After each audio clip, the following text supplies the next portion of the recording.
All right, today we are diving into a project on the Cardano blockchain it's doing things a little differently.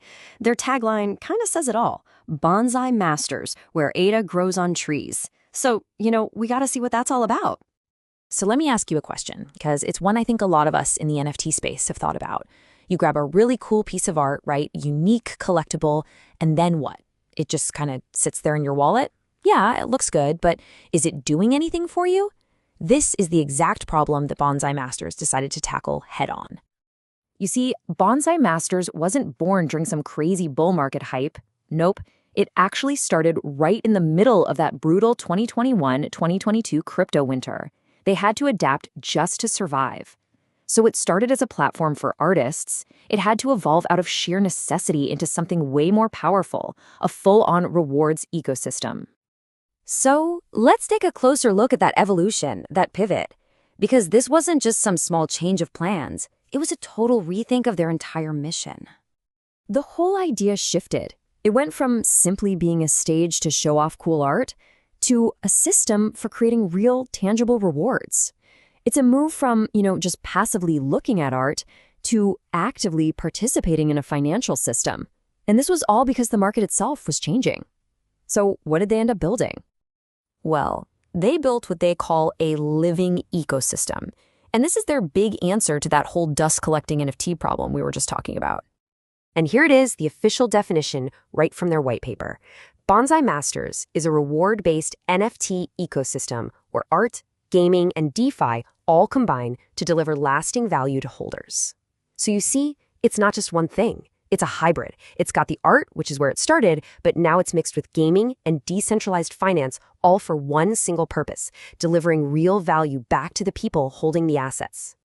Okay, so how do you actually get involved? Well, the whole ecosystem is unlocked through a few different tiers of NFTs. And you should think of these less like collectibles and more like keys. Keys that open different doors to different kinds of rewards. And the whole structure is laid out really simply.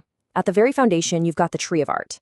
There's a max supply of only 222 of these, so they're scarce, and this is your main ticket into the ecosystem. Then you have the unstable tree, which is your key to the gaming side of things, specifically the ADA Wars jackpot games. And then you have the top tier, the money tree. And get this, it gives holders an absolutely staggering 80% share of the project's monthly profits. Let's quickly break down how you get into the games, because it's actually a pretty cool little process. It all starts with that Genesis Tree of Art NFT. You take that, you combine it with another asset called an unstable liquid NFT, and that lets you mint your unstable tree. And as soon as you have that, boom, the door to the ADA Wars Rumble swings right open. It's a really clear, gamified way to get involved. Let's just stop and think about this number for a second. 80%. And this isn't revenue share. We're talking profit share. Every single month, the vast majority of the profits the entire ecosystem generates gets airdropped straight into the wallets of money tree holders. I mean, that just perfectly shows how focused this project is on rewarding its biggest supporters. Okay, that's great, but you're probably asking, where do all these profits actually come from? An 80% payout is amazing, but it means nothing if there isn't a sustainable engine making that money in the first place. Well, the project has a super clear and ambitious goal for its treasury: grow it by 10% every single month. This focus on compounding growth is designed to make sure that the reward pool doesn't just sustain itself, but actually gets bigger and bigger over time. And here's exactly how those profits get split up.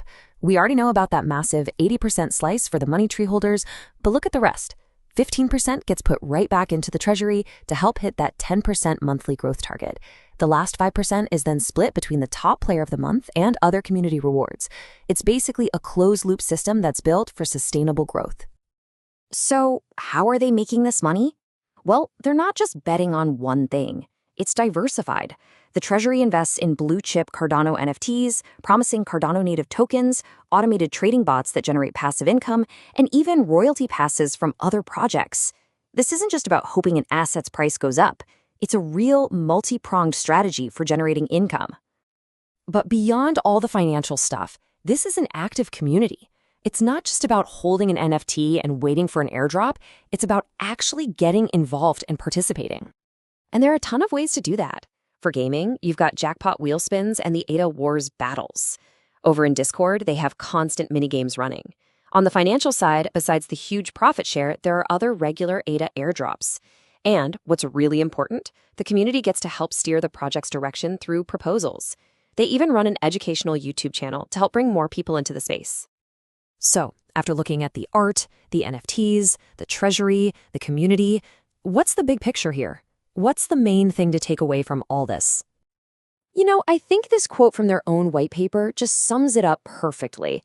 This project was born in a bear market, so the entire thing is designed around resilience and sustainable growth, not just hype.